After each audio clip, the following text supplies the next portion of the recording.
ప్రపంచవ్యాప్తంగా క్రేజ్ ఉన్న web సిరీస్లలో stranger things ఒకటి. ఇప్పటి వరకు ఈ సిరీస్లో భాగంగా 4 భాగాలు వచ్చాయి. ప్రజెంట్ నెట్ఫ్లిక్స్ వారు ఈ సీజన్ 5ను రిలీజ్ చేశారు. సీజన్ 5 వాల్యూమ్ 1లో భాగంగా కేవలం 4 ఎపిసోడ్స్ మాత్రమే వదిలారు. తెలుగులో కూడా అవైలబుల్లో ఉంది.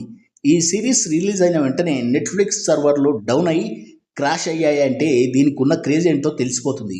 మరి ఈ సిరీస్ రివ్యూ తెలుసుకునే ముందుగా మన ఛానల్ని లైక్, షేర్, సబ్స్క్రైబ్తో పాటుగా కామెంట్ కూడా చేస్తారని ఆశిస్తున్నాను. కథ విషయానికి వస్తే 4వ సీజన్ ఎండింగ్లో ఆకిన్స్ నగరంలో వెక్నా చేసిన విధ్వంసం నుంచి యుఎస్ గవర్నమెంట్ మిలిటరీ సంస్థ యాక్సిస్ కంట్రోల్లోకి సరిహద్దులు స్వాధీనం చేసుకొని ఓ ల్యాబ్లో ప్రమాదకర ప్రయోగాలు చేస్తుంటారు.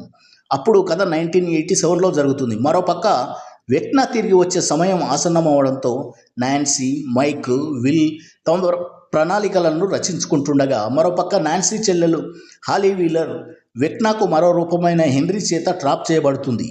ఇలా చాలామంది పిల్లల్ని ట్రాప్ చేస్తుంటాడు. మరోపక్క డస్టిన్, లూకస్, స్టీవ్లు వెక్నాను అంతమొందించడానికి అప్సైడ్ డౌన్ ప్రపంచంలోకి వెళ్ళడానికి ట్రై చేస్తుంటారు. నాన్సీ చెల్లెల్ని వెతుక్కుంటూ వెళ్ళిన 11కు అప్సైడ్ ప్రపంచంలో ఏం జరిగింది అనేది మాత్రమే ఈ 4 ఎపిసోడ్ల సారాంశం. ఈ సిరీస్లో ముఖ్యంగా ఒక కొత్త ప్రపంచం అప్సైడ్ డౌన్లో జరిగే వెక్నా వెతుకులాట, యుద్ధానికి సిద్ధమయ్యే నాన్సీ అండ్ గ్యాంగ్ యాక్టివిటీస్ చూపించారు. ఇవి చాలా ఇంట్రెస్టింగ్గాను, పవర్ఫుల్గా ఉండడంతో ఎంగేజింగ్గా ఉన్నాయి. డస్టిన్ బ్రదర్స్ కథ విషయంలో కానీ, డైరెక్షన్లో కానీ, గ్రాఫిక్స్ విషయంలో కానీ తీసుకున్న శ్రద్ధ బాగుంది. ప్రతి షాట్ నెక్స్ట్ లెవెల్లో ఉంటుంది. అలాగే ఫ్రెండ్షిప్, ఎమోషన్ లాంటివి ఇంప్రెస్ చేసే విధంగా ఉన్నాయి. నెగిటివ్స్ విషయానికి వస్తే లెంగ్త్. ఒక్కో ఎపిసోడ్ గంటకు పైగా, 4వ ఎపిసోడ్ అయితే దాదాపు గంటన్నర ఉంటుంది. అలాగే ఇంతకు ముందు సీజన్లు చూస్తే ఓకే, లేకపోతే ఖచ్చితంగా కన్ఫ్యూజ్ అవుతారు.